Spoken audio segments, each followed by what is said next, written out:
પાલિકા ward number 7 અને આ વોર્ડમાં અપક્ષ વિજેતાએ જીત મેળવી છે। લઘુમતી સમાજનો આ વિસ્તાર કે જ્યાં અપક્ષમાંથી હિન્દુ મહિલાએ ઉમેદવારી નોંધાવી હતી, અપેક્ષા સોનીએ ઉમેદવારી નોંધાવી હતી અને ત્યાં અપેક્ષા સોનીની જીત થતાં તેમણે મુસ્લિમ મતદારોનો આભાર વ્યક્ત કર્યો છે। તો મુસ્લિમ મત ધરાવતા વિસ્તારમાં હિન્દુ મહિલા ઉમેદવારની જીત થતાં આશ્ચર્ય જોવા મળી રહ્યું છે। આમ તો એક રીતે જોઈએ તો આ ચૂંટણીમાં અનેક ઇતિહાસ સર્જાયા છે।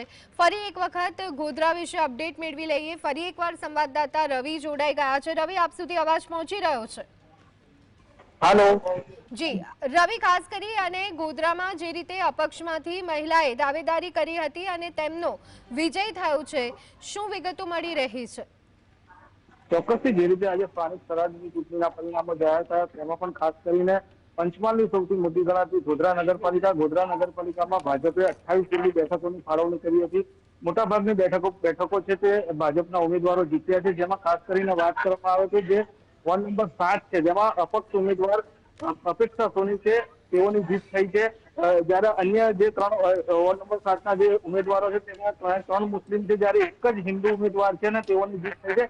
વોર્ડ નંબર 7ની વાત કરવામાં આવે તો જે અપેક્ષાબેન સોની છે તેઓનો ત્યાં મત પણ નથી અને તેઓ હિન્દુ વિસ્તારમાંથી આવે છે, છતાં પણ તેઓએ મુસ્લિમ વિસ્તારમાં જીત મેળવી છે। તેઓનો એક પણ તેઓનો કોઈ પણ વોટ પણ નથી, તેમ છતાંય તેઓએ તે મુસ્લિમ વિસ્તારમાં જીત મળી છે, જેને લઈને આશ્ચર્યનું સર્જાયું છે। ખાસ કરીને વાત કરીએ તો અપેક્ષાબેન સોની ગઈ ટર્મમાં પણ મુસ્લિમ વિસ્તારમાંથી ચૂંટણી લડ્યા હતા, પરંતુ પરાજિત થયો હતો, પરંતુ આ વખતે તેમની જીત થઈ છે અને 2600થી વધુ મત તેઓએ મુસ્લિમ સમાજમાંથી મેળવ્યા।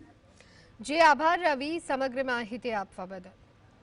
તો ગોધરા નગરપાલિકા વોર્ડ 7માં અપક્ષ ઉમેદવાર વિજેતા બન્યા છે।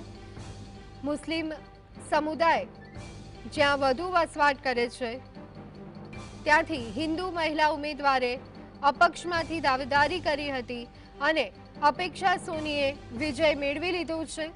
ત્યારે મુસ્લિમ મતદારોનો તેઓએ આભાર પણ વ્યક્ત કર્યો છે।